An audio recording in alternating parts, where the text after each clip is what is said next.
Samantala, pinangunahan ni Pangulong Ferdinand R. Marcos Jr. ang paglalatag ng ilang malalaking proyekto ng administrasyon. Makatutulong ang mga yan sa pagbibigay ng disenteng pabahay at sapat na supply ng enerhiya sa mga Pilipino.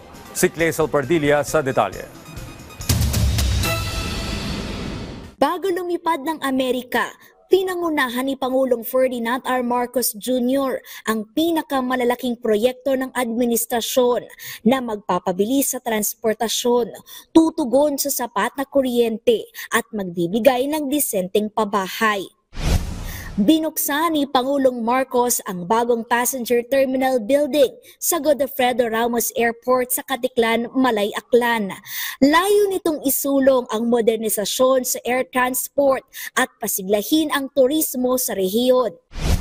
Nagsagawa ng aerial inspection si Pangulong Marcos sa ginagawang drilling operations o pagbubutas sa Malampaya Oil and Gas Platform sa Palawan.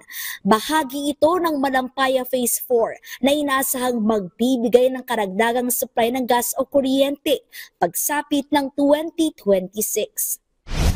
Umarangkada uli sa pangunguna ni Pangulong Marcos ang 50% diskwento sa pamasahe para sa mga senior citizens at persons with disability sa LRT1, LRT2 at MRT3.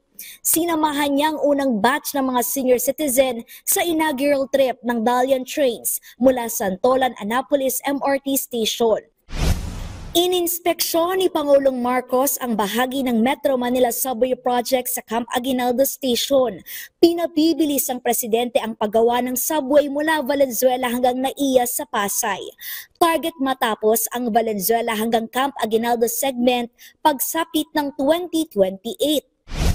Halos 5,000 informal settlers ang makikinabang sa muling pagbuhay ng 34 na on-site housing projects sa Luzon at Visayas. Alinsunod ito sa direktiba ni Pangulong Marcos sa Department of Human Settlements and Urban Development na muling i-activate ang community mortgage program sa mga piling lokasyon. Inilunsad din ang eGov.ph Servicio Hub at eGov.ph Super App sa pinaglabanan sa San Juan City. One-stop shop ito na accessible online. Naglalaman ng mga serbisyo mula sa higit 70 ahensya ng gobyerno na layong gawing abot kamay ang serbisyo publiko, puksain ang red tape at korupsyon sa gobyerno. Clesel Pardilla para sa Pambansang TV sa Bagong Pilipinas.